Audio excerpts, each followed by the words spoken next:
네, 시청자 여러분, 썰전 라이브 시작하도록 하겠습니다. 김종인 전 비대위원장이 국민의힘 윤석열 후보 선대위에 참여하게 될까요? 김종인 전 비대위원장은 윤석열 캠프에 자리 사냥꾼이 있었다라고 불만을 얘기했었죠. 그래서 싹 뒤집어 엎어야 된다라는 의미 같은데 윤석열 후보의 생각은 조금 다른 것 같습니다. 두 사람이 선대에서 함께할 수 있을지 오늘 좀 짚어보도록 하고요.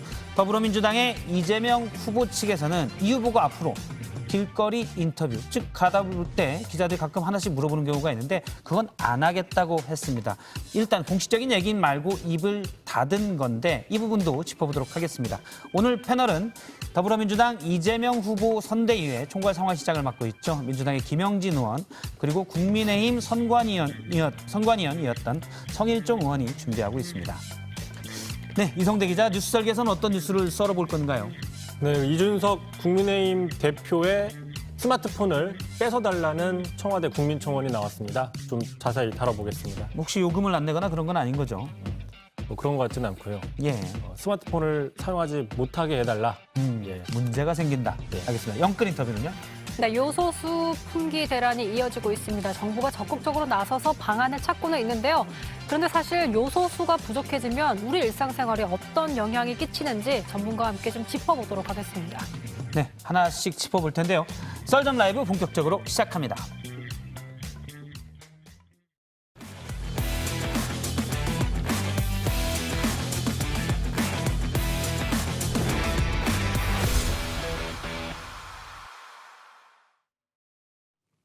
예, 썰전 라이브. 오늘은 더불어민주당의 이재명 후보 선대위 총괄 상황실장을 맡고 있습니다. 김영진 의원, 그리고 국민의힘의 성일종 의원이 나와 있습니다. 안녕하세요. 안녕하세요. 안녕하십니까. 예, 매주 화요일에 가끔 이제 열띤 토론이 될 때는 충청도 사투리로 예산, 서산 붙어있는 지역구는 수원이시고요. 네. 예, 알겠습니다. 썰전 라이브 첫 주제. 오늘은 이제 국민의힘의 김종인 전 비대위원장 얘기, 그리고 이재명 후보 또 방역지원금 얘기를 중점적으로 하나씩 해보도록 하겠습니다. 미리 말씀을 드리고요. 첫 주제는 강재영 아나운서가 준비했습니다. 국민의힘 윤석열 후보의 선대위, 과연 김종인 전 비대위원장이 이번에 위원장을 맡을지가 큰 관심인데요.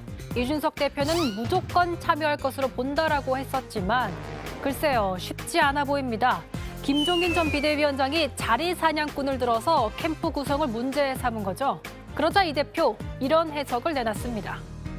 승리를 가지고는 항상 여러 가지 복잡한 선결 조건들을 많이 제시하시는 그런 경향이 있습니다. 그렇죠. 그러니까 이게 다 합류전 요구 사항이라는 거죠. 김 전 비대위원장은 캠프를 다 뒤집는 재구성을 원하고 윤석열 후보는 기존 캠프를 확대하는 구상을 하고 있다는 얘기가 들리고 있는데요. 자, 이런 가운데 지난 주말 윤 후보와 김병준 전 비대위원장의 만남이 알려지면서 김종인 전 비대위원장의 견제 카드가 아니냐라는 해석도 나오고 있습니다. 이제 막 제1야당 후보로 발걸음을 뗀 윤석열 후보. 선대위 꾸리기로 정치 시험대에 선 모양새입니다. 예, 첫 주제는 킹메이커 또는 트러블메이커. 민주당의 정청래 의원이 오늘 한 인터뷰에서 한 얘기이기도 합니다. 킹메이커가 아니고 트러블메이커 아니냐. 김종인 전 비대위원장이 그렇다는 주장인데요. 윤석열 후보가 김병준 전 비대위원장을 만났는데 김종인 전 비대위원장은 후보가 아닌 권성동 비서실장이 만났어요. 사실 김종인 전 비대위원장으로서는 기분 나쁠 수 있는 건데 어떻게 보십니까? 제 해석이 좀 과하지요. 과해요? 예. 윤석열 후보하고 비대위원장님하고는 자주 통화도 하시고 여러 번 뵈신 그런 관계거든요. 김종인 전 비대위원장하고는요. 그렇습니다. 그래서 뭐 그런 것 때문에 오해가 그런 건 없고요. 아무래도 또 권성동 의원은 사선이시고 중량감이 있잖아요. 그렇기 때문에 당연히 비서실장 됐기 때문에 가서 설명드리고 그런 과정을 거쳤을 겁니다. 비대위원장은 마이다스 손이지요. 저희 당이 김종인 비대위원장, 전 비대위원장. 윤석열 후보가 만난 김병준 전 비대위원장도 있기 때문에 둘 다 김 전 비대위원장이니까. 그렇습니다. 두 분이 공이 전에 하셨고 그렇죠. 이후에 하셨잖아요. 네, 이제 그래서 그러셨는데 지금 마이다스 손은 김종인 전 비대위원장이 그렇습니다. 말씀이시죠? 김병준 비대위원장은 이제 20대에 저희 비대위원장으로 오셨었고 김종인 비대위원장은 21대에 모셔서 이렇게 하셨는데 김종인 비대위원장님 가시는 데마다 다 성공을 하잖아요. 저희가 총선에서 패배해가지고 정말 당이 와해 위기에 있었습니다. 그때 오셔가지고 가장 먼저 하신 말씀이 뭐였냐면 이 당을 재건해서 수권 정당이 될 수 있는 데까지 만들어 놓는 게 나의 임무다 이렇게 하셨거든요. 예. 그대로 하셨습니다. 그대로 하셨습니다. 그래서 정말 귀한 분이고 또 아주 통찰력이 있으세요.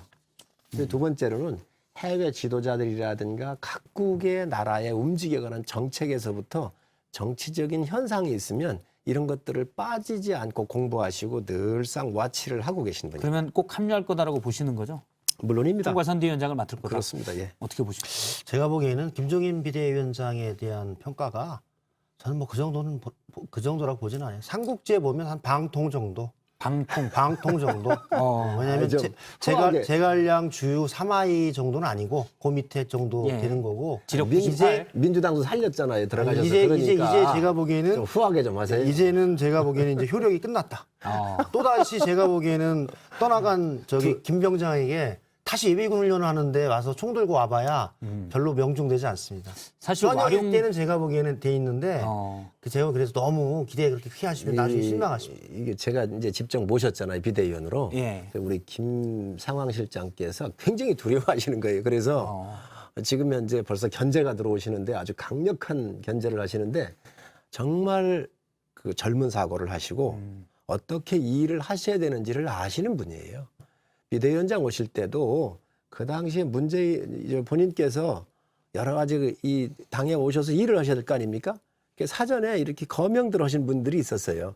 정청래 의원 얘기하시는데 정청래 의원도 전에 들어가셔가지고 자르신 분이에요. 공천심사위원장 그렇죠. 민주당에 들어가셔가지고. 공천을 못 받았죠. 그 뭐라고 말씀을 하시냐면 정청래 의원하고 이해찬 그 의원을 잘랐기 때문에 당시에 저 총선을 승리로 이끌었었다 이런 말씀을 하셨거든요. 그래서 아마 우리 김 의원께서 아주 굉장히 두려워하는 모습을 아니, 오늘 저는 여실히 보여주고 계십니다. 김종인 위원장님 정도의 책략은 그런 분은 민주당에 한 10명 이상 있습니다.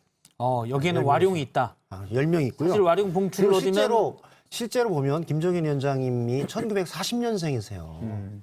올해 82세거든요. 예. 뭐 연령으로 그러는 건 아니지만 세상이 4차 산업혁명 시기에 아주 다이내믹하게 변하고 있고 과거에 해석되지 못했던 여러 가지 현상들이 많이 드러나고 있지 않습니까?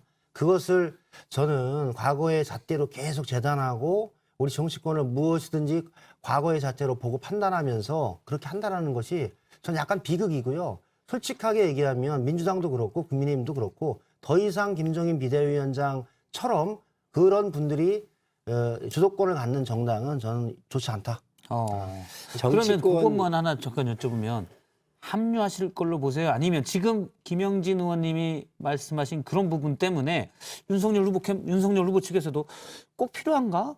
내가 꼭 머리 숙이고 들어가서 모셔야 돼? 이런 분위기도 좀 있을 거라고 보세요? 저는 뭐 그러지는 않을 것 같고요. 저는 제 생각에는 윤석열 후보가 김병준 전 비대위원장을 만나고 또 김종인 비대위원장하고 서로 잘 통화하시니까 저는 통화하셨을 것 같고 저는 투톱으로 가지 않나라는 생각을 했어요. 정치 정무는 김종인 비대위원장, 정책은 김병준 비대위원장 해서 양 김이 투톱으로 해서 쌍두 비대위원장을 하지 않을까. 쌍두 비대위원장. 네, 그런 정도의 생각을 하는 게 아닐까라는 저는 생각을 했어요. 왜냐하면 김병준 비대위원장은 사실은 정책통이잖아요. 정책실장을 했었죠, 노무현 정부에서. 그런 분야에 밝잖아요. 그래서 두 분 다 두려워하시는 것 같은데. 아니요. 저는 제가 보기엔 정치 정무와 정책을 나눠서 하는 쌍두 비대위원장을 구상하면서 만나시고 하지 않았나. 포석이 깔린 것 같아요. 포석이. 예, 주유급의 김영진 실장께서. 박정희 대통령 때 김종인 비대위원장께서 의료보험을 도입을 하셨어요. 예. 굉장히 미래를 내다보신 분이에요. 제가 모시면서 보는데 4차 산업혁명에 대한 지금 AI를 비롯해서 저희 당의 비대위원장으로 오셨을 때 여의도 연구원장을 AI 전문가로 앉혔다가 좀 문제가 있어가지고 바꿨잖아요. 예, 그렇죠. 미리 새 나가서. 그런 분이에요. 4차 산업혁명 정확하게 예측하고 계시고 코로나19가 왔었을 때 비대위원장 하셨잖아요. 저희보다 더 공부하십니다. 의학자들하고. 그래서 어떻게 국가가 대처하고 준비해야 되는지. 그래서 총선하실 때 불과 2주 만에 이렇게 오셨는데 그때 오시자마자 뭐라 그랬어요? 이거 어마어마한 재난이다. 예. 100조 원을 만들어야 되겠다. 그래서 지금 못 쓰고 있는 예산의 500조니까 20% 정도만 조정을 하면 100조 원이 나온다.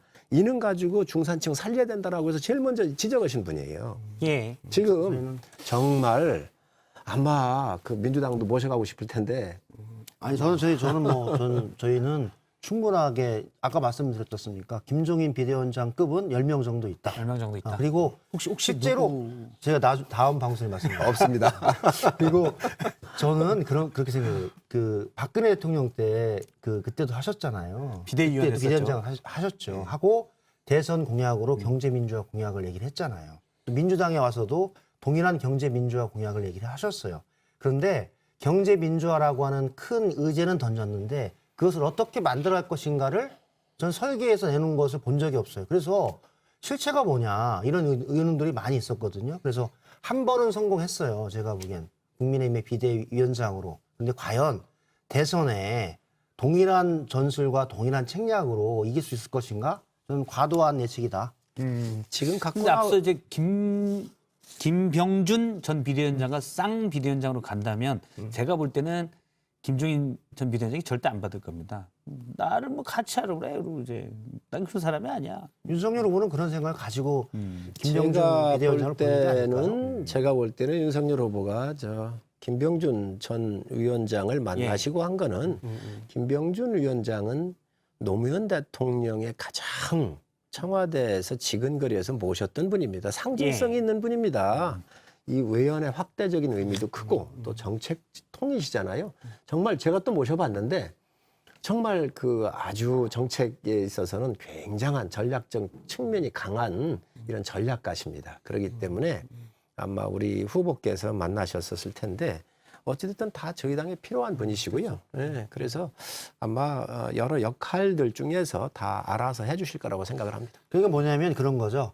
점쟁이가 다른 사람의 그 미래는 예측을 하잖아요. 예. 그래서 왕자 쓰고 나가면 된다 이런 얘기를 하시는 거 아니에요, 점쟁이가. 그래서 왕자 쓰고 나온 거 아니에요. 예측한다기보다도 예측했다고 아니, 주장할 수 그리고 있죠. 그런데 김종인 비대위원장은 단 한 번도 나가서 선출직으로 당선되신 적이 없어요. 5번 다 비례대표를 했고요. 예. 당 대표도 한 번도 선출직을 해본 적이 없어요. 그런 비대위원장. 그런 비대위원장은 그냥 오셔서 하신 거지 실제로 국민과 당원들에 의한 선택에 의해서 대표를 해보신 적은 없어요. 사실 근데 그래서 그런- 그 맹점이 좀 있는 거예요. 그래서 마치 우리가 거대한 그 무슨 산처럼 느끼지만 실제로는 치열한 전장 속에서 살아온 돌아온 김병장은 아닙니다. 돌아온 김병장은 아니다. 김 비대위원장 한 분에 지금 15명이가 공동위원장 맡겼는데 저희 15분하고 바꾸자고 해도 안 바꿉니다. 우리 김 의원님. 상임 선대위원장은 딱 한 분입니다. 아니 바꾸자고 해도 송영길 대표. 저희 바꾸자고 해도 제가 안 바꿀 겁니다. 반대할 겁니다. 저희도 절대 안 바꿉니다. 일단 거래는 깨졌습니다.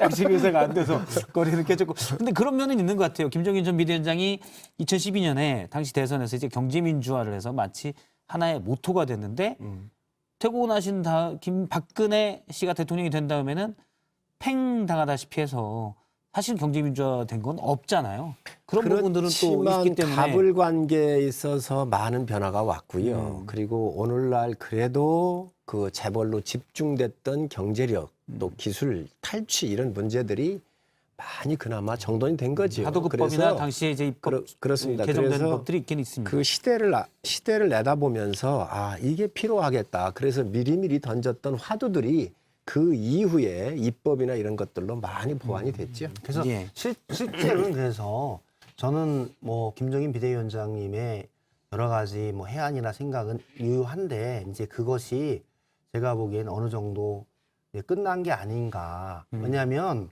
이제 구슬이 소말이라도 깨어야 보겠는데 경제 민주화라고 하는 화두를 던졌지만 그것을 입법 정책적으로 사실 만든 것은 국회에 있는 민주당 국회의원들이었어요. 실제로. 그래서 당연하죠. 저는 제가 보기에는 그런 면에 있어서 저는 뭐 축하드려요. 김종인 예. 비대위원장이 가신 건 축하드리고 제가 보기엔 파리 때와 하이에나들 쫙 정리하고 그런 다음에 쫙 모아가지고 한번 끓여부시면 좋은 결과 나올 거예요. 일단 시청자 의견을 잠깐 말씀드리면 검땡땡땡땡님은 김 전 위원장이 운전대 잡으면 정권 교체는 따놓은 당상이다. 즉 킹메이커다라는 의견을 주셨고 제가 항상 밸런스를 맞춰서 하기 때문에 그다음에 Y땡님께서는 왜 김 전 위원장 보고 대통령 하라고 하지. 뭐 이런 의견을 주신 분도 있습니다. 그럼 지금 파리떼 하이에나가 나와서 성일종 의원님한테 물어보면 어제 윤 후보가 현충원을 방문할 때 권성동 비서실장이 같이 가서 김재원 최고위원에게 했다는 말이 오늘 중앙일보 보도에 있어서 제가 그 부분을 가져왔는데 권성동 의원이 물어봤다고 해요. 김재원 의원한테. 야, 우리 당에 지금 캠프에 파리떼 하이에나가 있다고 그러는데 그럼 나는 파리떼냐 하이에나냐? 제가 이제 정확한 국어를 사용하기 때문에 여기서 파리떼는 아니고 파리라고 해야죠. 단수니까. 일단 그렇게 얘기했더니 김재원 최고위원이 권 의원은 덩치가 있으니 하이에나로 하자. 파리는 좀 그렇지 않냐. 예, 이렇게 얘기를 했다고 합니다. 근데 당에 선관위원 하시잖아요. 성일종 의원님이 파리떼 캠프에 파리떼 하이에나가 많이 있습니까? 고수가 정지 작업하는 예. 노련함이지요. 예를 들어서 김종인 비대위원장이 선대위원장으로 오실 때 예. 자기가 이 운영할 수 있는 당의 가용할 수 있는 자원이라든지 여러 것들이 있잖아요. 이런 것들을 본인 쉽게 핸들링할 수 있어야죠.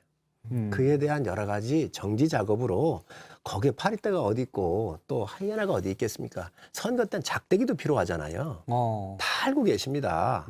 그러나 여러 이 정치 지형도를 놓고 봤을 때 고수가 던지는 하나하나의 바둑의 포석이지요. 근데 그래서 작대기가 작대기 자리에 있어야 되는데 작대기가 이제 기둥 자리에 있으면 그게 문제가 되니까 그런 부분을 짚은 거 아니겠어요? 필요할 때는 그렇게 다 배치를 하시죠. 들어오시면. 저희가 저 비대위원장 오셨었을 때도 사람을 다 픽업을 하셨습니다. 그때 새로움을 추구해야 되다가 보니까 예를 들면 약자, 청년, 여성 예. 이렇게 뽑아 쓰잖아요. 의원들 중에서도 재선이나 초선에서 쓰셨고 비교적 원만하게 가려고 했으면 무난하게 가려고 했으면 아마 4, 5선도 쓰셨을 거예요. 근데 그게 아니고 당을 일신에서 새로운 모습으로 바꾸는 데 필요한 사람을 픽업해 쓰셨거든요. 그렇기 때문에 필요한 사람을 적재적소에 뿌리겠다, 배치시키겠다라고는 고수의 바둑을 두는 예. 아주 묘수라고 봅니다. 제가 보기에는 이제 저도 그런 면이 있어요. 그러니까 한마디로 그 성동격서죠. 저기 동쪽에서 소리 내고 서쪽을 치는 거죠. 예. 그다음에 이제 고육직책이죠. 그런 생각이 있는 거예요. 그러니까 현재 사실은 그 국민의힘 내에서 김종인 비대위원장을 추종하는 세력은 많지 않잖아요. 그러니까 실제로는 전권을 갖지 않으면 선대위를 구성하고서 운영하는데 어려움이 있는 거죠. 그러니까 그 윤석열 캠프를 했던 많은 사람들을 정리하지 않고는 선대위를 못 꾸리니까 예. 그런 언사를 통해서 성동 동쪽에서 세게 소리를 내고 치는 거죠. 후보를 때리고 그런 다음에 선대위를 잡고 그런 해보겠다 그런 생각이 있어서 저는 그런 워딩을 던졌다라고 생각하고 그러니까 권성동 의원 같은 경우에 저는 제가 아는 권성동 의원은 팔이나 하이에나가 아니라 예. 이준석 대표가 얘기했듯이 미어캣이나 멧돼지예요. 아주 미어캣보단 멧돼지가 멧돼지가 가까운 걸로 그렇죠. 해서. 열심히 제가 보기에는 그 유효한 일들을 많이 했고 합리적인 윤석열을 만든 제가 보기에는 1등 공신이죠. 남들 하지 않을 때 나가서 예. 뭐 해보겠다 하고 해서 대단히 사실 어려운 과정을 만들어 왔던 사람입니다. 예. 그런데 그렇게 폄하를 당하게 되면 본인은 제가 뭐 정치하는 사람으로서 아니, 성동 잘 나가다가 정치하는 사람으로서 상당히 자존심이 상하죠. 아니 잘 나가다가 왜 그렇게 아, 또 성동격서에 얘기하셨는데 아니, 권성동 의원은 일단 아닙니다. 김종인 전 비대위원장과 갈등은 없다라고 권성동 페이스북에 의원을 얘기를 찍은 했습니다. 적도 없고 지금 잘 나가시다가 그렇게 죄를 팍팍 뿌리시는데 절대 아닙니다. 우리 권성동 의원은 굉장히 그 의원들한테도 신망 높고요. 그리고 또 굳은 일 있을 때 뒤로 물러서는 분이 아닙니다. 늘 앞에 나가서 이렇게 하시기 때문에 비대위원장께서도 굉장히 눈여겨보실 거예요. 그런데 캠프에 윤석열 캠프에서 제가 볼 때는 약간 그런 건 있긴 있었어요. 뭐냐면은 원래는 뭐 탈진보 세력까지 다 포괄하겠다라고 얘기를 했는데 극우적 성향이 강했던 분들부터 뭐 어떻게 보면 중도 호남 인사도 이제 뭐 김동철 전 의원이랑도 뭐 지지 선언을 했었고 다 있으니까 그냥 뭐지라는 느낌도 사실은 이제 좋은 거지요. 좋은 건가요? 선거 때는 좋은 거죠. 더 들어와야 됩니다. 사실은 제가 지금 보기에는 석고찌개일 수도 있고 제가 보기에는 아닙니다. 둘 중에 하나예요. 민주당도 그런 게 있지만 오합지졸이 될 것인가 예. 용광로가 될 것인가 그 차이가 있고 그 문제에 관해서는 선대위와 후보가 어떻게 잘 해나가느냐 그에 따라서 오합지졸이 되든지 용광로가 돼서 좋은 제품이 나오든지 둘 중에 하나가 될 거예요. 그런 거네요. 그럼 이쪽 저쪽에서 스펙트럼이 되게 넓은데 각자 목소리 내고 내가 옳다라고 하면 이건 오합지졸인 거고 잘 모아내서 그렇죠. 좋은 의견을 내면은 용광로가 되는군요. 그러면요 스펙트럼은 정당은 넓죠? 넓어야 되고요. 또 지역의 어떤 이 협소성을 가져서는 안 되고 넓게 인재를 두루 다 들어와야 되고 또 모든 국민이 참여를 해야 됩니다. 이걸 만들어내야 돼요. 예. 이걸 만들어내는 선대위가 이기는 거지요. 이거를 하시겠다는 게 김종인 비대위원장의 생각이십니다. 알겠습니다. 사실 뭐 그런 면도 있는 것 같아요. 처음부터 갈등을 좀 있는 것처럼 나와야 관심도 끌고 그러면 그래서 거기에서 그 매듭이 지어져야 그 매듭을 기반으로 이제 아마 김종인 전 비대위원장이 목소리를 내겠지요. 전형적인 우리 김종인 비대위원장님의 그 로드맵입니다. 예. 어제 민주당 할 때 비대위원장 할 때도 그랬고 국힘 할 때도 마찬가지. 이번에도 사실은 비슷한 포맷으로 접근을 해서 그런 다음에 이제 그 비대위원장이 되고 그런 다음에 비대위원장은 사실은 총괄 선대위원장은 우리 국힘은 후보에게 전권이 있지 않습니까? 당권과 전체 권한이 있어요. 민주당은 그것을 당대표 후보가 협의하게 돼 있는데 이 국힘은 당원이 후보에게 돼 있죠. 전권이 돼 있어요. 당권, 대권 모든 권한이. 그러니까 사실은 그렇게 되면 윤석열 후보가 오케이 하면 김종인 비대위원장은 자기 마음대로 다 할 수 있는 거죠. 예. 그거를 위해서 제가 보기엔 지금 세게 때린 겁니다. 알겠습니다. 일단 뭐 그렇게 되면 합류할 걸로 보는 게 일반적이고 만약에 합류 안 하면 윤석열 후보의 결단이다 이렇게 봐야 되겠군요. 근데 우리 김종인 비대위원장이 이렇게 뵈니까 굉장히 민주적이에요. 제가 비대위원을 할 때 굉장히 건의도 많이 했고 예를 들면 무슨 정책 결정할 때 반대도 많이 했거든요. 그런데 그걸 다 경청을 하세요. 그리고 내칠 줄 알았어요. 예. 다음에 보니까 절대로 내치지 아니하고 꼭 필요한 곳에 일을 더 할 수 있도록 하는데 단 반대를 하더라도 논리적 근거성이 있어야 돼. 그러면 들으시더라는 거예요. 그리고 당을 운영하면서 상당히 민주적으로 운영하는 걸 제가 봤거든요. 예. 그렇기 때문에 이번에 대선에 있어서도 지금 국민의 여망을 정확하게 알고 계시기 때문에 오신다고 한다면 인재를 골고루 쓰실 거고요. 많은 곳을 포용을 해서 새로운 방향 제시를 하면서 예. 국민적 동의를 받으실 거로 봅니다. 알겠습니다. 너무 두려워하시지 마세요. 저는 아주 대환영입니다. 예. 네, 그러면 두 번째 주제 이제 민주당의 이재명 후보 얘기인데요. 영상으로 먼저 보겠습니다. 들어가겠습니다. 빨리빨리. 울지 마세요. 걸으면서 말씀 안 하십니다.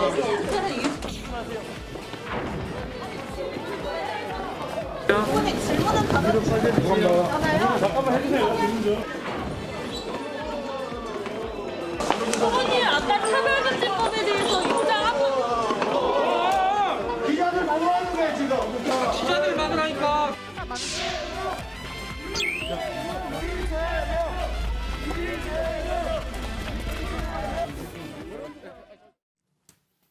네, 두 번째 주제는 뚜껑 닫은 사이다로 잡았습니다. 원래 이재명 후보가 즉답 기자들 질문하면 바로바로 호쾌하게 얘기도 하고 뭐 어느 자리에서나 그래서 사이다라는 얘기가 있었는데 일단 뭐 길거리에서 걷는 인터뷰는 안 하겠다. 이 말은 뭐냐면 기자들이 이제 후보가 주요 인물이 지나갈 때 막 마이크 들고 달려들잖아요. 근데 거기에 대한 바로 즉석 브리핑은 안 하겠다라고 얘기를 했습니다. 그것보다 먼저 물어볼 게 있는데 이재명 후보 아내인 김혜경 씨가 오늘 새벽에 낙상해서 입원을 했었잖아요.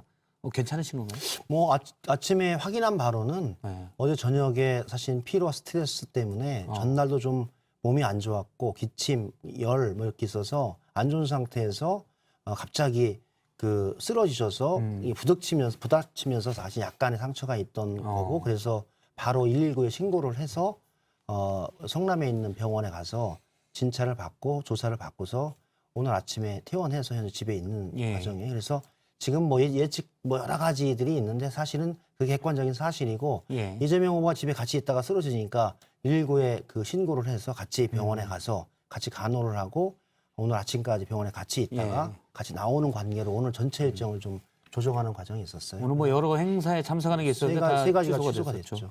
뭐 이해식 의원이 페이스북에 예. 조금 전에 올린 걸 보면 이제 구토를 하고 뭐 이렇게 쓰러지면서 부딪혔다. 뭐 이런 게 있더라고요. 전날 구토 증세가 있었고. 전날 구토 증세가 있었고. 예. 빨리 그렇군요. 회복하셔서 또 현장에 나오셔서 가족이기 때문에 예. 가장 대표성이 있잖아요. 그렇죠. 빨리 회복하셔가지고 나오시기 바랍니다. 거기도 양김이네요.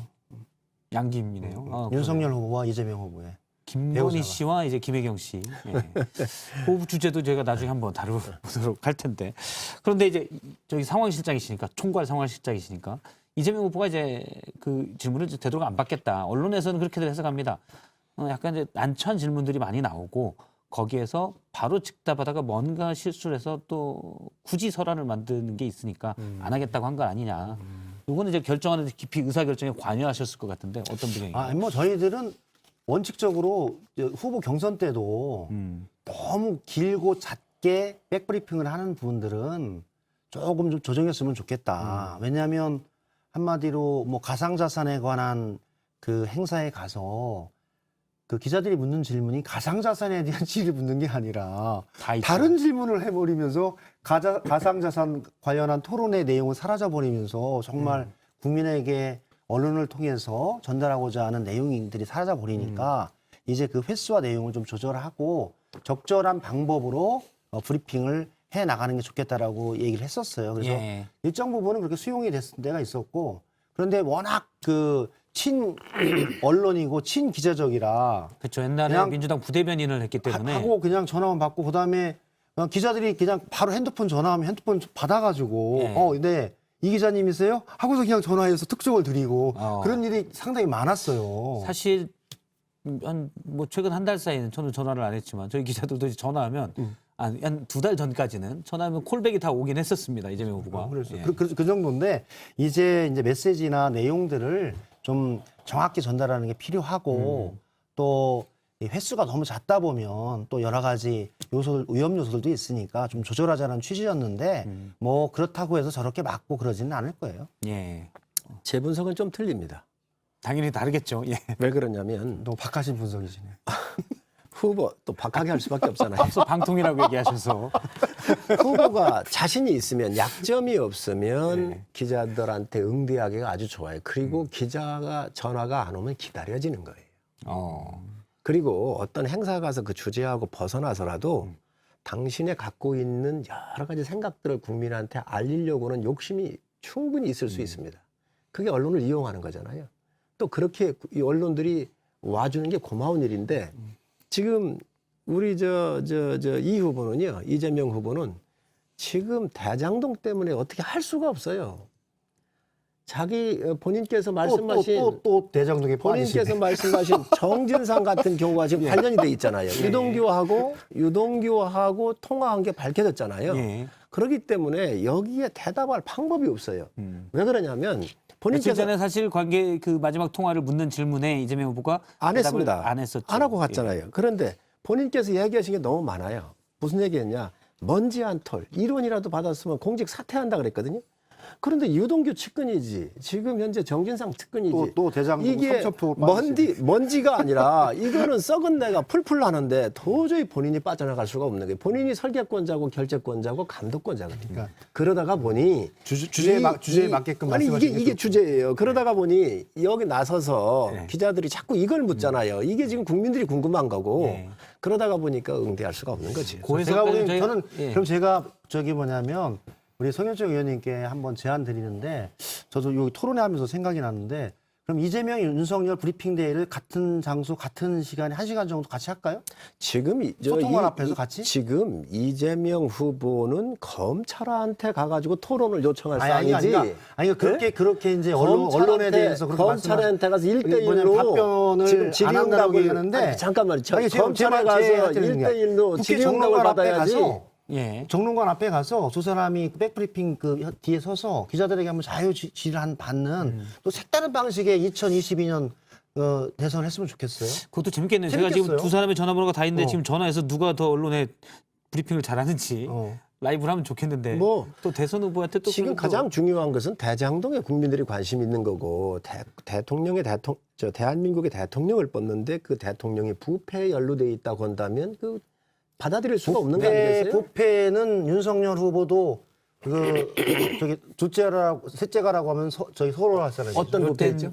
도이치모터스 장모 관련한 비리로 장모가 구속돼 있고 그다음에 고발 사적 관련으로 검찰이 정치에 개입하면서 신성한 국민의 주권을 흔들었죠. 그 사건이 장모의 사건을 덮기 위한 고발 사건이에요. 한마디로 검찰을 사유화해서 장모의 사건을 덮기 위한 정말 제가 보기에는 가장 나쁜 그 비리 사건 중에 하나예요. 잠시만요. 이게 잠깐 사실은- 이거 꼭 예. 정리를 해야 돼. 예. 도이치모터스 얘기하는데 11년 전 일이고 장모 얘기를 하는데 윤석열 총장 임명을 누가 했습니까?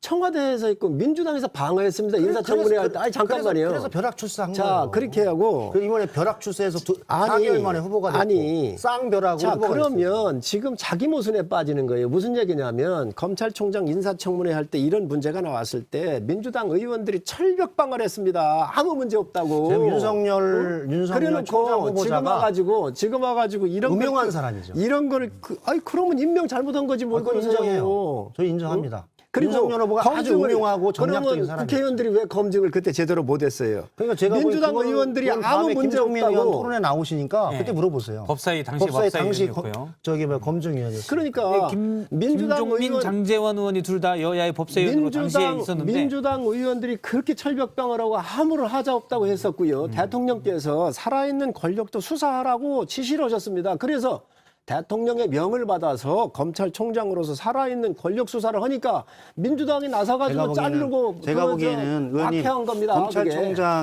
검찰총장이 해야 될 일 중에 중요한 일 중에 살아있는 권력이라 한다면 국민의 삶과 생존, 그다음에 대기업과 중소기업, 소기업 간의 문제에서 들어가는 여러 가지 갑질의 문제를 통해서 일자리를 만들고 그것을 해치는 경제 권력, 언론 권력 이런 곳에는 하나 손을 못 댔어요.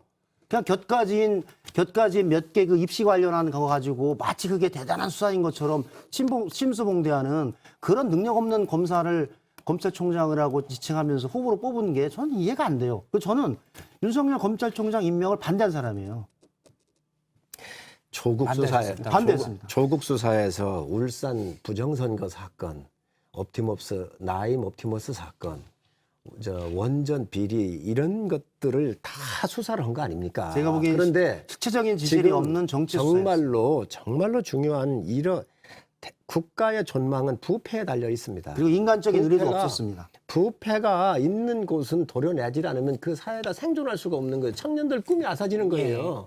그래서 이런 역할을 한 거예요. 그런데 윤석열 총장 임명을 청와대에서 하고 살아있는 권력 수사하라 그러고 여기에 대해서 다 방어하고 정말 우리 총장님 하면서 철벽 방어했던 게 민주당이거든요. 민주당 그 부분에 관해서는 지금 뭐 저는 제가 보기엔 적절하지 않았다라고 보고 저는 반대했고요. 그 임명에 관해서는 적절한 인사가 결과론적으로 안 된 거죠. 그런데 저는 말씀드리는데 윤석열 총장은 자기를 임명해주고 했던 대통령에 대해서 최선을 다해서 하겠다라고 약속을 했는데요. 그걸 또한 저버렸고 저는 그래서 말씀드리는데 그러면 사람한 윤석열 국가에 충성해야 됩니까? 사람에 충성해야 됩니까? 그거는 국가와 사람도 다 동일체입니다. 어떻게 동일체입니까? 왜냐하면 국가를 대표하는 상징적인 사람이 자, 그러면 대통령 제가 그냥 개인의 말씀드리는 말을 건 다 듣습니까? 아니죠. 제가 말씀드리는 거는 국민의힘에 있는 분들도 조심하셔야 될 것 같아요. 윤석열 후보가 이후에 만약에 그런 위치에 갔었을 때 반드시 저는 동일한 형태의 결과를 받을 것이다. 의원님들 윤석열 조심하세요. 후보 얘기니까 마지막 성일종 의원님 관련된 멘트는 뭐 하나 얘기하시고 요 얘기는 정리를 하겠습니다. 아마 나중에 후회하실 겁니다. 조심하셔야 돼요. 문재인 대통령은 5년 동안 국민들께서 권력을 위임한 거지요. 공정하고 공평하게 하라고. 그래서 대통령의 지위를 받은 건데 그 대통령의 지위는 5년만 유효한 거예요. 대통령이 일을 잘못하고 문제가 있으면 밑에 있는 사람은 국가를 경영을 잘못하기 때문에 얘기할 수 있는 겁니다. 그거를 동일시한다는 것은 말이 안 나오는 저는 제가 얘기고요. 보기에는 일단- 윤석열 총장은 사람이 그렇잖아요. 한 번 배신한 사람은 또 배신합니다. 배신이다라고 얘기하시고. 국민의 힘을 배신할 수 있는 가능성이 충분히 내포돼 있다. 왜냐하면 민주당이 배신했지 왜? 제가 보기엔 그러니까 제가 국민한테 제가 충성한 사람을 예고해 드리는 겁니다. 아니 예.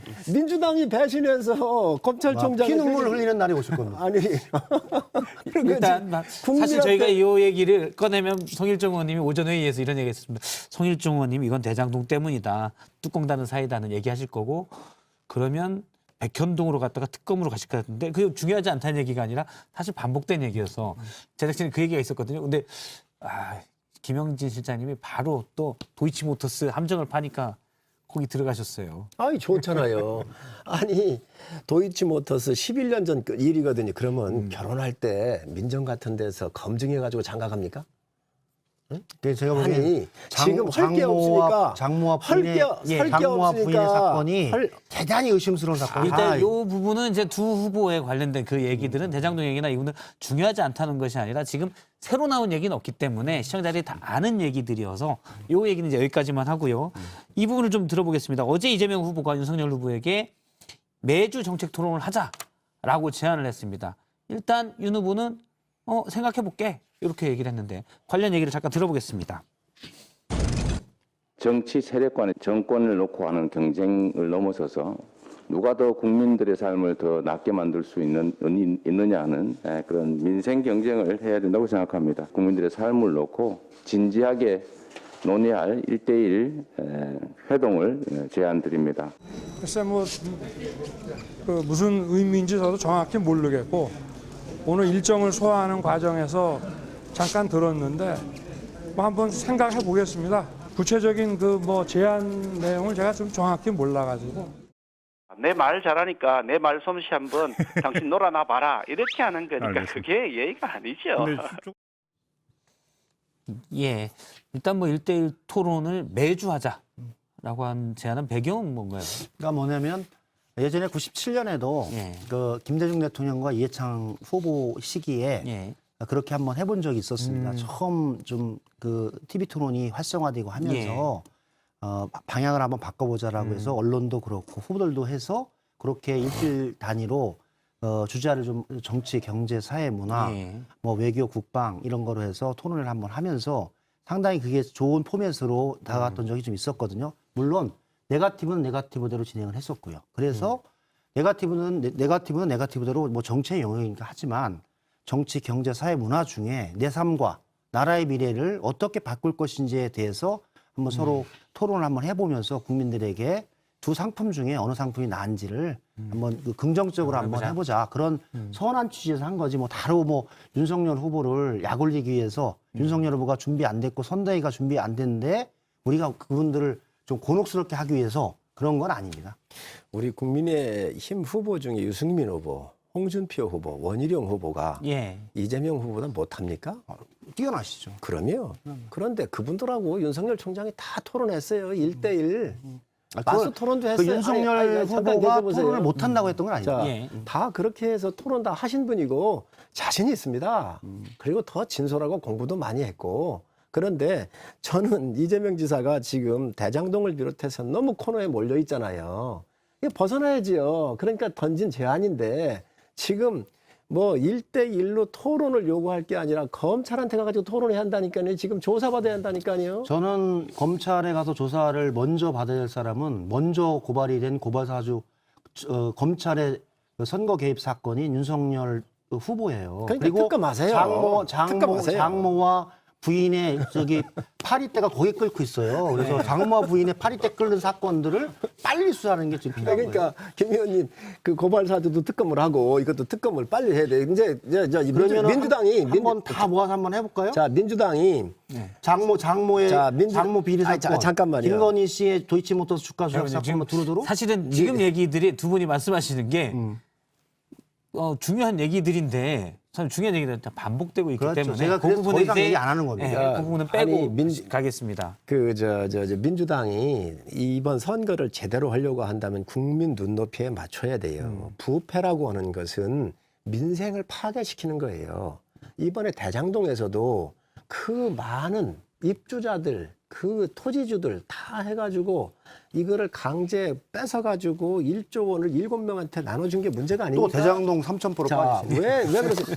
여기에 지금 이재명 후보는 빠져나갈 수가 없습니다. 특정 지역에 대해서. 그래서 이 민생을 돌보려고 한다면 부패를 예방을 해야 된다. 그리고 부패가 있으면 도려내야 한다는 거예요. 그렇기 때문에 이재명 지사가 특검을 받으시라는 거고 또 고발 사주도 정책 토론에서 그런 얘기를 할 수 있지 않을까요? 고발 사주도 문제 있으면 특검 같이 하시라니까요. 두 분이 한번 토론해봤으면 좋겠어요. 저는 아니, 제가 뭐 하지 보기에는 말라기도 하게 됩니다. 윤석열 후보 가족의 부패 비리 패밀리 비즈니스의 실체적 진실이 이제 드러날 때가 있습니다. 장모의 그 부패 사건, 그다음에 그 부인의 여러 가지 도이치모터스 건과 나머지 사건들 해서 모이면 저는 왜 윤석열 후보가 좋습니다. 패밀리 비즈니스를 얘기하는지를 모르겠는데 그 가족이 예. 검찰총장이라고 하는 권한을 가지고 패밀리 비즈니스를 해본 거예요. 예. 그러니까 마치 여기 정치하시는 의원님이나 저나 우리들이 마치 정치하는 사람들이 또 이제 장모는 이미 구속됐다가 그렇죠. 패밀리 비즈니스를 1심에서 실형을 받았고 보석으로 그렇죠. 나와 있는 상황입니다. 저는 정치를 패밀리 비즈니스로 생각하는 사람은 처음 봤어요. 그건 논리적인 비약이고요. 윤석열 후보가 처음이에요. 국민이 용서 안 합니다. 지금 장모 뭐 얘기하는데 다 조사하십시오.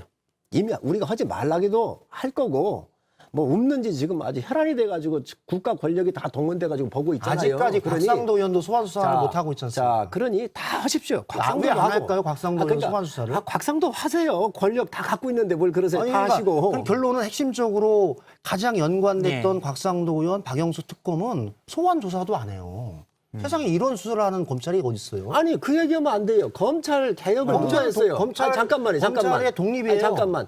검찰은 민주당의 말을 듣지 않습니다. 검찰 윤석열의 말을 듣는 거죠. 자, 그거는 제가 곽상도 의원 소환은 예정이 됐었다고 저는 자, 조국 사건 났었을 때 검찰 개혁한다 그러면서 윤석열 찍어냈잖아요. 그리고 검찰 개혁했잖아요. 검찰 개혁해놨는데 지금 검찰을 말 안 듣는다고 얘기하면 되나요? 제가 보기엔 검찰은 누구의 명령을 받거나 지시를 받지 않고 검찰 독립, 수사권 독립에 의해서 수사를 하는 겁니다. 근데 저는 이 현재 검찰의 수사 행태가 곽상도, 박영수 특검, 자기 내부에 있는 검찰 선배들에 대해서는 손도 못 대고 있어요. 이런 검찰이 어디 있어요? 도대체? 지금 김호수 검찰을 비롯해서 친정권 인사들이 다 거기 포진하고 있지 않습니까? 제가 지금 보기에는 잠깐만. 검찰의 수사권 자, 독립이라고 유동규가 집어던진 이 휴대폰도 예. 다 다른 경찰 가서 가져오고 지금 압수수색 나갔을 때 시장실이고 부속실이고 그것도 다 안 했잖아요. 이런 거 다 검찰 개혁한다고 이런 무능한 검사들인지 아니면 정권의 충견들인지 모르지만 이런 사람들로 다 짜가지고 검찰 개혁을 외쳤던 게 민주당입니다. 걱정하지 말고 저희 거 있으면 다 털으세요. 예. 일단 곽상도 의원에 대해서는 소환 예정이고 일단 뭐 그 전에 관련 계좌 같은 걸 한다고 하고는 있습니다. 어쨌든 아직은 소환이 안 됐고요. 두 달 동안 2달이 지났는데 진행되고 있지 않죠. 곽상도 의원이 여기에 주범이 아닙니다. 주범입니다. 주범이 아닙니다. 제가 보기에는 국민들이 다 알고 하나은행 있습니다. 컨소시엄을 만들어준 가장 커넥션의 고리가 곽상도 의원입니다. 그러니까 예. 다 조사하십시오. 그러면 이제 두 분이 하실 말씀 다 하신 것 같아서 다음 주제로 넘어가도록 하겠습니다. 다음은 오늘 정치권에 있었던 주요 얘기들을 썰들을 모아봤습니다. 강재한 아나운서입니다. 네, 정치권에 쏟아진 말들 정리해 보겠습니다. 먼저 3위부터 보시죠. 면담 취소 윤석열 측이 요청한 것. 어제 청와대가 국민의힘 윤석열 대선 후보를 만나서 문재인 대통령의 축하 메시지와 난을 전달하기로 했었지만 취소됐습니다. 청와대 핵심 관계자는 오늘 윤 후보 측에서 일정 재조정을 요청한 것이라고 밝혔는데요. 일방적으로 면담 취소를 통보받았다고 한 겁니다. 윤 후보 측은 빡빡한 일정 탓이라고 했는데요. 일각에선 제1야당 후보와 청와대의 신경전이란 분석도 나오고 있습니다. 2위 보시죠. 주 4일째는 시대정신, 정의당의 심상정 대선 후보의 말입니다. 주 4일째는 우리 시민들이 지금 밀고 가고 있습니다. 이미 시대 정신이 됐어요. 그 KDI에서 조사한 걸 보면 주 4일째를 하면 1인당 평균 1.5배의 생산성 향상이 있다는 겁니다. 그렇기 때문에 임금 삭감 이야기가 나올 건 없고요. 심 후보의 대표 공약인 주 4일째. 홍남기 경제부총리는 주 5일째로 오는데도 10여 년이 걸렸다면서 국민적 공감대 형성이 우선돼야 한다고 밝혔습니다. 1위 보시죠. 받고 더블 외친 도박꾼. 양당의 두 후보를 동시에 저격한 국민의당 안철수 대선 후보. 이재명 후보가 전국민 재난지원금 50만 원씩을 배팅하자 윤석열 후보가 자영업자 50조 원으로 받고 덜을 외쳤다며 두 후보가 나라 빚을 판돈 삼아 쩐의 전쟁을 시작했다라고 했습니다. 기득권 양당 두 후보의 첫 정책 대결은 청년에 대한 배신이라면서 결코 그냥 두지 않겠다고도 했는데요. 쩐의 전쟁을 끝낼 안 후보의 묘책은 볼지 궁금해지네요. 오늘도 다양합니다. 여러분이 픽한 오늘의 썰은 무엇인가요? 예, 썰픽인데요. 김영진 의원님부터 하나 골라주시면. 저는 3번. 3번. 면담 취소 윤석열 측이 요청한 것. 예. 그렇죠. 사실은 청와대에서 그 예전에 우리 민주당 후보가 뽑혀서 이재명 후보를 만날 때 여러 비판을 많이 했잖아요. 예. 그래서 청와대는 과거의 전례를 들어서 이명박 대통령식이나 이렇게 당선이 됐을 때 아니 대통령께서 후보자들에게 이렇게 하고 이런 전례가 있어서 이재명 후보를 만났다. 이렇게 해서 이번 그에 맞춰서 축하난을 보내는 부분을 가지고 요청을 해서 일정 재고 요청을 했는데 계속 취소가 당하니까 그래서 이건 약간 제가 보기에는 그냥 의례적인 뜻인데 계속 거부하는 이유를 모르겠어요. 그래서 일단 뭐 윤석열 약간 황당하다. 후보 측에서는 일정 때문에 조정을 하자라고는 얘기는 했습니다. 예. 근데 제가 취소라기보다도 그 바빠서. 많은 일정이 걸리는 것도 아니고 이철이 정무수석은 윤석열 후보가 허용하는 어떤 시기에도 가서 한다라고 했는데 거기까지 뭐 이렇게 하는 좀 약간 마음이 좀 다친 건가요? 성렬 형님이? 격을 갖춰야지요. 그러니까 정무수석이 오고 대통령께서 보내는 거니까 움직이면서 받을 수는 없잖아요. 그러니까 다른 일정 때문에 그러니까 조정해서 하자고 그랬으니까 오시면 됩니다. 좀 네, 그런 건 뭐 걱정 안 하셔도 약간 됩니다. 좋아하시는 것 같아요. 그래서 참 후보 되기 전에는 화통하고 예. 통이 크신 줄 알았더니 근래 와서는 좀 약간 소심해지셨어요. 알겠습니다. 이재명 후보의 추가 상황실장이기 때문에. 아닙니다. 전혀. 아니, 그런 느낌이 있어요. 그때는 화통한 것 같았어요. 성렬이 형님이라고 하고 예. 많이 대화하고 성렬이 형이라고 막걸리 한 불러. 잔씩 먹고. 옛날엔 그렇게 좋아하더니 저는 윤석열 후보가 우리 당의 후보가 되니까 이제 그냥 모든 게 윤석열 후보를 저는 후보가 되는 거로 예측을 했고 충분하게 5% 이상 이긴다로 저는 제가 항상 한 번도 저는 그 예측을 계속 그렇게 얘기하셨죠. 버린 적이 없었어요. 뭐 이해합니다. 예. 왜냐하면 민주당이 키워서 우리 당한테 보냈는데 얼마나 마음이 아프시겠습니까? 충분히 이해합니다. 김종인 저희가 잘 두 분 다 가지세요. 저희가 잘 해서 대통령으로 뽑아 놓도록 그렇게 하겠습니다. 알겠습니다. 자, 성일정 의원님의 썰픽은 뭘로 하시겠어요? 예, 1번으로 하겠습니다. 받고 더블 외친 도박꾼. 받고 더블 외친 도박꾼. 예. 안철수 대표야말로 가장 지금 제 3회 후보로서 가장 자유로운 거 아닌가요? 그러니까 모두가기의 달인이에요. 예, 그러니까 여든 야든 후보 그 누구든 지금 다 공격을 할 수 있는 그런 자유로움이 있지요. 그렇지만 돈은 꼭 필요한 곳에 써야 한다. 그렇잖아요. 지금 현재 우리가 저희가 50조 원 정도를 만들어 가지고 중소소상공인들 특히 국민들을 위해서 희생하신 소상공인들한테 집중 지원하겠다라고는 이 공약을 내놓은 건데 그걸 가지고 이제 민주당도 재난지원금 얘기하고 저희가 이 정책을 내놓으니까 아마 양쪽 다 비난하는 건데 하지만 돈은 필요한 곳에 데 써야 된다. 적시에 일단 그 얘기를 그러면 다음 주제에서 좀 해보도록 하겠습니다. 한 가지 첨언을 하자면 받고 더블은 원래 이제 전문용어로 따당이라고 하는 건데 일단 이 숫자만 놓고 보면 윤 후보가 따당을 외친 셈이긴 합니다. 그러면 다음 주제에서 이 부분을 좀 더 보도록 하겠습니다. 누구든 돈은 푼다로 잡았는데요. 오늘 민주당이 전국민 위드 코로나 방역 지원금이라는 이름으로 내년 예산에 반영해서 내년 초에 지원을 하겠다고 했는데 여기에 대한 이야기를 잠깐 여야 원내대표의 얘기를 들어보겠습니다. 전국민 위드 코로나 방역 지원금의 지급을 추진하고자 합니다. 내년 예산에 반영하여 개인 방역에 힘쓰고 계시는 우리 국민들의 방역 물품 구입과 일상 회복을 지원하게 될 것입니다. 지금 당장 필요한 것이 전국민 재난지원금일까? 우리 당은 한결같이 그동안 주장해왔는데 소상공인 자영업자들의 손실보상 이것이 우선돼야 된다. 딱 파니까 그걸로 쑥 들어서. 지금 들었는데요. 방역지원금으로 이름을 바꿨는데 사실 재난지원금과 비슷한 건 아닌가요?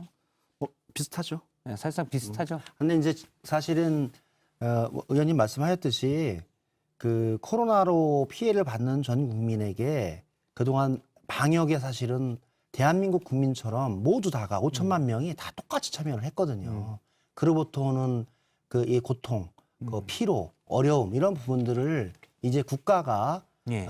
높낮이 없이 지원하는 게 필요하다. 그래서 방역지원금이라고 명칭을 하고 그동안에 대략 한 1인당 50만 원에서 한 60만 원 지원이 됐기 때문에 1차에서 5차까지 합하면 합해서 예. 그래서 이제 추가적으로 좀 더 해서 한 전체 금액으로 하면 20조보다는 안 되게 예. 안 되는 정도 내에서 예산이 허락하는 범위 내에서 그 편성을 하자 그런 취지고 두 번째는 이 예산은 현재 올해 초과 세수가 20조가 넘는다라고 하니 31조 추경을 저번에 했잖아요. 예. 그리고 세수가 이제 40조가 넘는다고 하는데 이미 31조는 썼고 그다음에 20조가 또 그 이후로 20조가 넘는다고 하니 이 돈을 사실은 그 방역의 과정에 했던 모든 국민들에게 하자 그런 취지에서 예. 한 겁니다. 저는 그래서 윤석열 후보가 50조를 얘기하길래 한 20조는 포퓰리즘이고 50조는 그러면 급행열차 포퓰리즘입니까?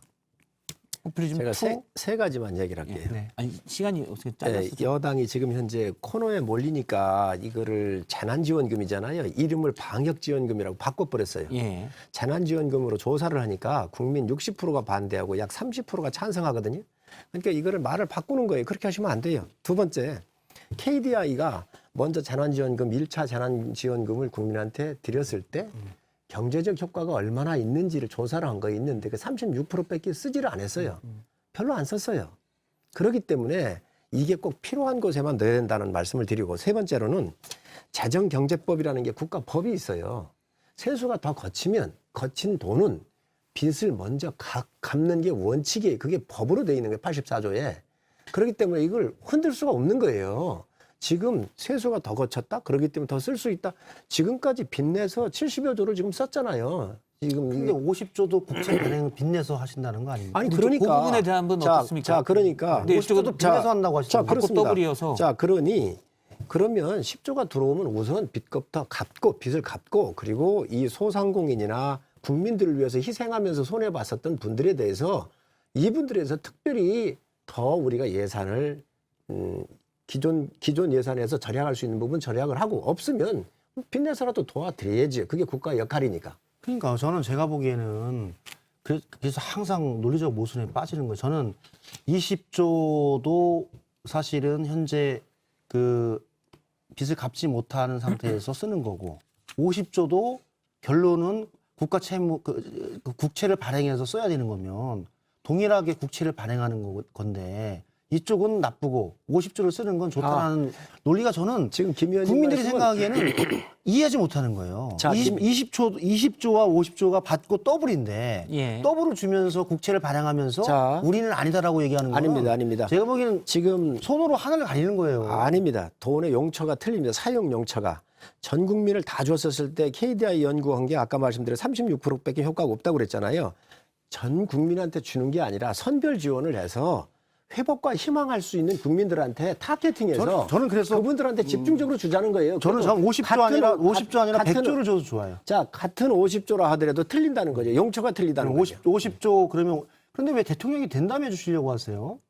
힘이 없지 않습니까? 아니 그럼 이번에 여야가 같이 합의해서 해요. 그러면 선별 지원하는데 동의한다면 저희 그렇게 할 수 있습니다. 저는 제가 보기에는 선별 지원에 관해서는 의원님과 제가 국회 본회의에서 의결했잖아요. 손실보상법에 의해서 지원하는 거로 지금 결정이 됐지 않습니까? 그게 안 된다고 그렇게들 올라와가지고 그래서 민주당에서는 손실보상법에서는 충분히 지원을 하고 손실보상법에 해당되지 않는 소상공인에 대해서는 폭넓게 판단하고 결정해서 더 지원해 주자. 그러면 손실보상에 대해서. 그러면 전국민 재난지원금 이 방역지원금이라고 하는 게 전국민 주자는 거 아닙니까? 그거는 그거대로 주고 손실보상법에 의해서 지원을 하고 손실보상법에 의해서 포괄되지 않는 소상공인에 대해서 일단 추가로 제가 주자. 잠깐 정리를 하면 양측이 여야가 그런 거 아닙니까? 일단 국가부채보다 지금 윤석열 후보 측, 이재명 후보 측 다 국가부채보다는 지금 위기 상황이기 때문에 재정을 동원해서 많이 돕자. 여기에는 동의가 되는 거죠, 그러면? 저희는 동의인데 사실은 과거에는 선별적으로 하자는 거죠. 국힘은 반대했죠. 방식은 그러면 갑자기 바뀌었어요. 윤석열 후보. 국힘이 사실 반대한 적이 국가부채를 얘기한 적은 있었습니다. 다만 이제 선별 지원이라면 국가부채 부채 비율에 크게 얽매이지 않아도 된다라는 거죠. 윤석열 캠프의 입장은. 그 얽매이지 않는다는 게 아니라 필요한 곳엔 우리가 써야 된다라고는 당위성을 얘기하는 것이고요. 민주당도 사실 그러나 지금 필요한 곳에 쓰자라는 민주당처럼 전 국민한테 뿌리자는 것은 이건 매표행입니다. 그러면 우선순위의 문제만 이제 남은 거네요. 누구에게 먼저 줄 것인가. 저는 제가 보기에는 50조를 누구에게 어떻게 준다라는 게 없이 그냥 성렬이 형님께서 50조를 던진 거예요. 김 의원님이나 저한테 일단 더블로. 20만 원, 30만 원 받아서 그건 뭐 하겠어요? 아니 이걸 50조의 모아서 내용이 없어요. 이걸 모아서 정말로 이 회복을 필요로 하는 분들한테 동의합니다. 드리겠습니다. 그래서 네. 50조의 내용을 잘 정리해서 해서 부탁드립니다. 두 분 말씀 여기까지 듣도록 하겠습니다. 그 선별제금은 다음에 또 지원금은 다음에도 또 얘기가 나올 것 같아요. 고맙습니다. 네, 감사합니다.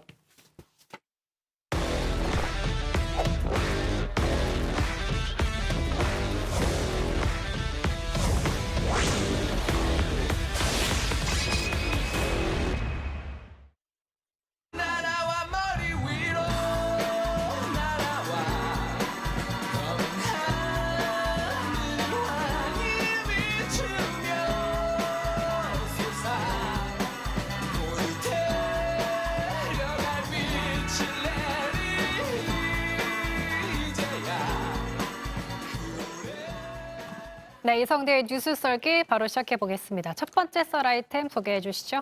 네, 오늘 준비한 재료 바로 이겁니다. 그런 발언 하시는 분들이 평생 살면서 2030 당원을 10명이라도 모아오시는 실적이 있는가 그걸 좀 반문하고 싶고.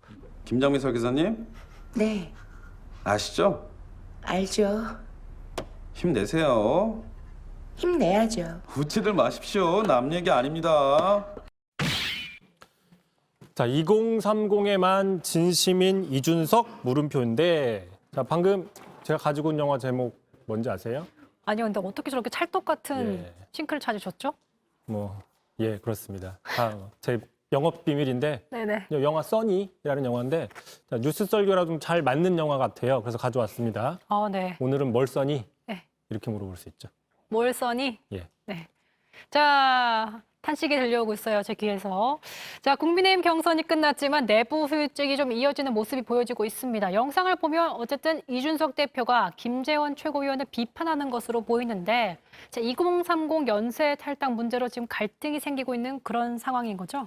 네, 그런 모습인 거죠. 자, 바로 이준석 대표가 어제였습니다. 자신의 SNS에 탈당 현황을 공개를 하면서, 자, 2030 탈당자가 40명 남짓이라는 허위 정보 과연 왜 유통시키는지 모르겠다 이렇게 얘기를 하면서 1,800명 지금 탈당했는데 그중에 2030 비율 75%가 넘습니다. 대략 500명이 넘는다라는 식으로 얘기를 했어요.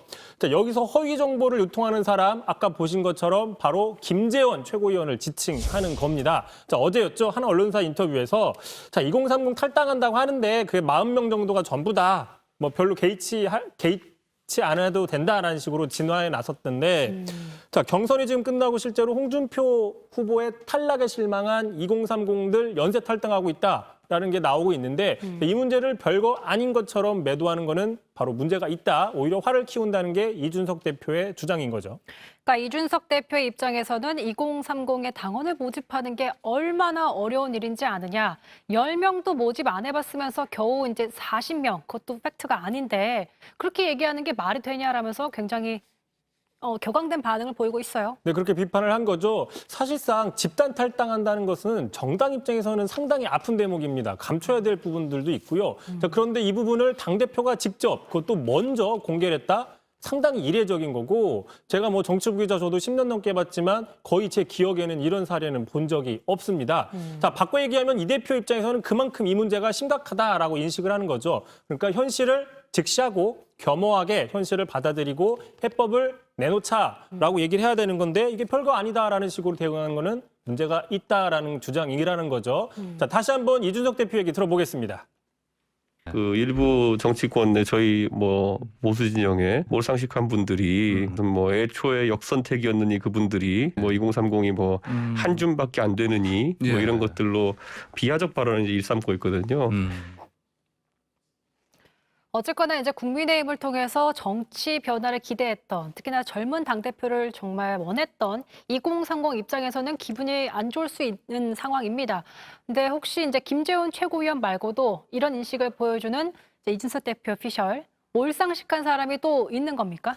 네, 찾아보니 또 있어요. 이렇게 얘기를 했어요. 어제 한 행사장에서. 자, 국민의힘에서 2030 탈당하는 거 그거 이미 다 예상했다. 후유증 별로 없고 대선에도 아마 영향이 없을 것이다라고 후유증이 약할 거라고 얘기한 사람이 있어요. 자, 이게 누구냐? 지금 바로 이준석 대표가 선대위원장으로 영입하겠다고 공개적으로 얘기하고 있는 김종인 전 비대위원장입니다. 자, 김종인, 이준석, 김종인 두 사람은 상당히 친한 관계, 케미가 좋은 걸로 알려져 있는데 2030 탈당 문제에 있어서는 시각이 좀 확실히 다르게 보여지는 거죠.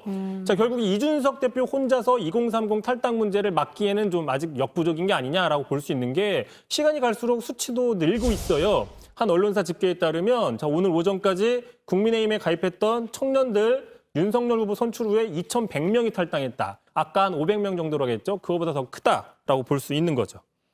근데 어쨌든 이준석 대표가 당대표가 되던 시절에 2030의 절대적인 지지를 받고 대표가 됐으니 사실 그 미래에 또 투표권이 있는 미래에 정말 4050으로까지 성장할 수 있는 분들이잖아요. 그런 지지층을 계속 붙들어 매고 싶은 게 당연한 거 아니겠어요? 그렇습니다. 말씀하신 것처럼 이준석 대표 이미 차차기 국민의힘 후보로 누가 봐도 차타가 공인하는 후보인 거죠. 그러니까 이 대표 입장에서는 2030에 대해 관리를 해야 되는 거고 2030이 전략적으로 상당히 중요한 세대인 겁니다. 네. 자, 반면에 윤 후보 입장에서는 2030의 지지를 빨리 확보하는 것도 중요하지만 조직도 필요하고 또 계층별로, 지역별로도 다양하게 중요하기 때문에 바로 이 지점에서 양측의 갈등이 파생된다 이렇게 볼 수 있는 거죠. 자, 아까 이준석 대표 같은 경우에는 자, 2030 탈당 문제를 빨리 공개함으로써 문제를 직시하고 해법을 찾아야 된다라고 입장을 밝혔지만 반대로 당내에서는 아무리 그래도 당대표가 내부적으로 해결을 해야지 이걸 공개를 바로 해버리는 게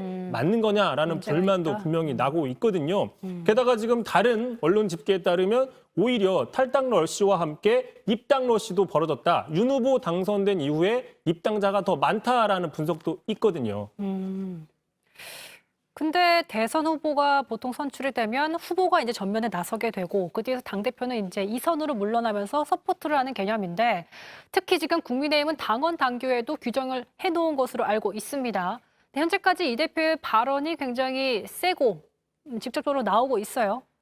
근데 참고로 지금 송영길 민주당 대표 같은 경우에는 이재명 후보가 된 이후에 상당히 뒷받침하는 발언들을 많이 합니다. 자기 주장보다는 뭐 재난지원금 같은 경우에도 적극적으로 이재명 후보와 발을 맞추고 있죠. 네. 자, 반면에 이준석 대표 같은 경우에는 자, 내가 당대표로서 후보를 어떻게 발벗고 도와주겠다 이런 대화보다는 자, 후보가 어떻게 해야 된다라는 식의 조금 제3인칭 시점에서 이야기하는 뭔가 평론가적 멘트들을 종종 하고 있거든요. 자, 대표적으로 이런 게 있습니다. 자, 오늘 아침에 우리 후보가 겸손하게 젊은 세대와 소통하면 좋은 결과가 있을 것이다. 또 대선 콘셉트를 아마 조직 선거로 잡은 듯한데 윤석열 후보 측이 자, 과연 어떻게들 하겠다는 건지 한번 보겠다. 상당히 거리두기 입장에서 이야기를 하는 모습이 차이가 있는 거죠. 그래서 저희가 앞서 오프닝에서 얘기 나눴었습니다. 휴대폰을 뺏어달라는 청원이 지금 등장했다. 이건 또 무슨 얘기예요?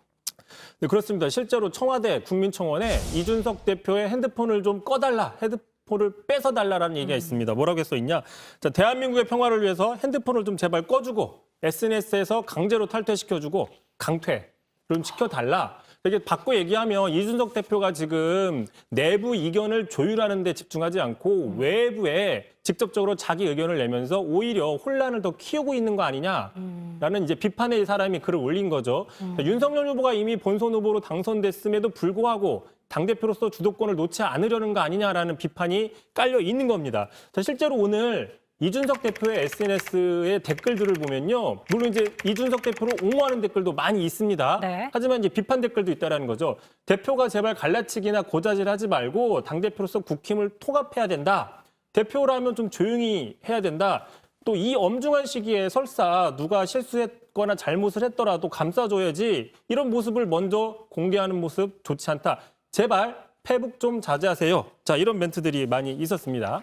자, 현재 지금 국민의힘은 선대위 구성과 김종인 전 비대위원장 영입 문제를 놓고도 굉장히 기싸움을 벌이고 있습니다. 거기에 또 이 대표가 2030의 표심을 잡으려고 노력하는 모습이 이어지고 있는데 정말 휴대폰을 본인 자신이 끌지 아니면 좀 자제를 할지 지켜봐야겠습니다. 두 번째 썰 주제 바로 보죠. 네, 두 번째 써는 주제 바로 이겁니다.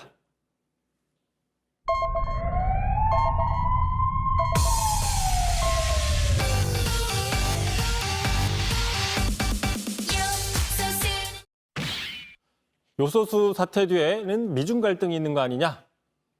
앞에 영상과 무슨 관련이 있는 거죠? 요소수. 예. 요소수로 끝났는데요. 요소수 사태는 미중 갈등. 뭐 그렇게 연결을 좀 해봤습니다. 알겠습니다.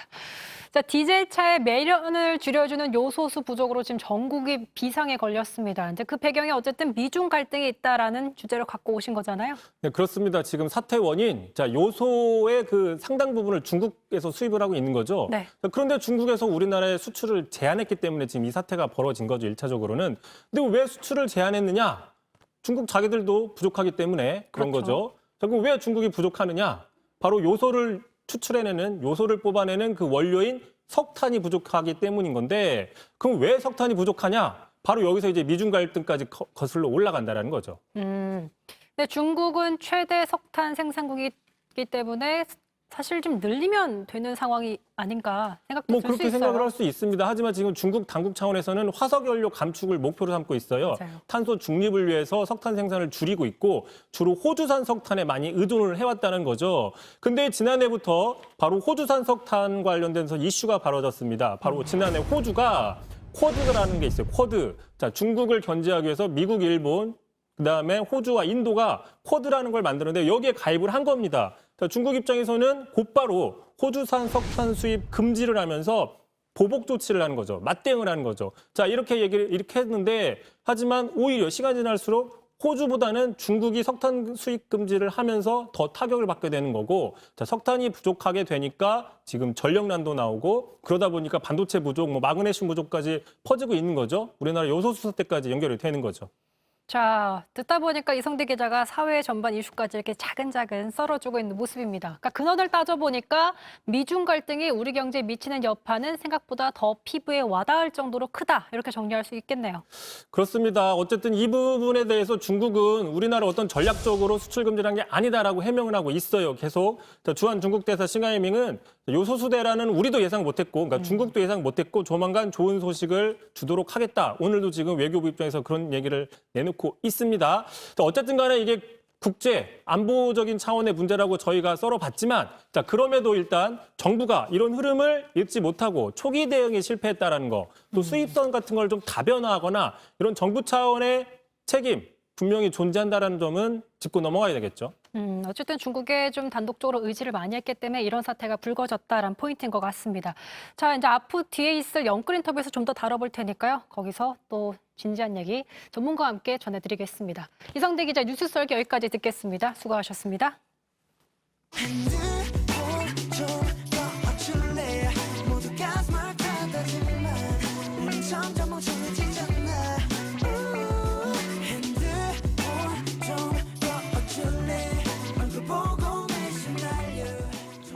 영끌 인터뷰 시간입니다. 요소수 품귀 현상, 요소수 대란, 요즘 유독 요소수 관련 기사들 많이 보셨을 겁니다. 디젤 경유차 매연 절감에 요소수가 필수품인데요. 중국에서 요소수 수출 규제에 나서면서 전국이 정말 비상에 걸렸습니다. 뭐 화물차 같은 운송, 물류업계에만 영향을 줄 것 같지만 사실은 잘 살펴보면 우리 일상에도 영향을 줄 수 있는 일인데요. 어떤 관련이 있는 건지 권영주 국민대 자동차 운송 디자인학과 견임 교수 모시고 관련해서 짚어보도록 하겠습니다. 자, 요소수 관련 기사들이 계속해서 나오고 있는데 뭐 다음 주면 바닥이 날 것이다. 연말까지는 버틸 수 있다. 뭐 다양한 분석들이 나오고 있습니다. 지금 당장 현재 어떤 상황인 건지 정리를 좀 해주시죠. 당장 요소가 부족하긴 하죠. 그런데 이제 요소가 부족하다는 사실이 알려지면서 정부도 이제 전 세계의 모든 공관이라든가 저 또 무역망을 가동을 하고 네. 또 민간 기업들도 열심히 요소를 찾아내는 중입니다. 그래서 지금 현재 파악되기로는 조각조각 요소를 모아서 네. 어떻게 해서든지 공장 가동이 중단되거나 공급이 끊기는 것만큼은 막을 수는 있겠다라는 전망이 나오고 있는 거죠. 지금 근데 사실 민간 수입업체 보유하고 있는 요소를 또 발견해서 지금 요소수를 네네. 전환시키겠다는 정부의 방침이 있었고요. 여러 가지 노력을 좀 하고 있지만 결과적으로는 지금 중국에서 넘어오지 못했기 때문에 이런 대란이 일어난 거잖아요. 발단은 거기서 시작이 됐죠. 그렇다면 그 수출 규제를 풀 수 있는 가능성 얘기를 하고 있다고는 하지만 네. 어느 정도로 좀 보세요? 긍정 반, 부정 반으로 보통 그렇게 보고 있는데 왜냐하면 이제 정부가 움직이고 있으니까 어느 정도 한중 간의 관계를 고려해서 네.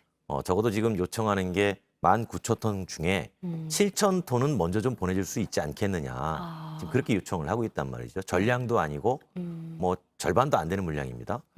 그래서 이제 중국도 일단은 뭐 외교부에서 나온 얘기는 긍정적으로 검토를 해보겠다라고 얘기는 나왔지만 민간 기업에서 볼 때는 확실하지 않으면 보장이 되지 않는 거잖아요. 그렇죠. 그러니까 저 물량은 역시 안 들어올 수도 있겠구나라는 가정하에 대비를 찾게 되는 거죠.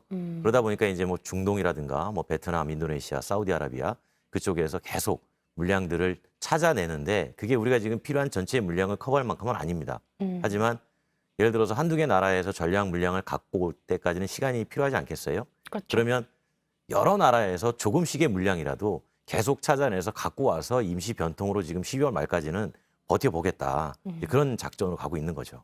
그렇다면 생각이 드는 게 결국 이번 사태는 뭔가 공급망 관리가 좀 허술하지 않았던 건가? 한 나라에만 너무 의존해 왔기 때문에 중국이 절대적으로 높았잖아요. 그러니까 이런 적은 처음이었던 것 같아요. 이런 요소수 대란은 저는 들어본 적이 없었거든요. 왜냐하면 요소는 어려운 물질이 아닙니다.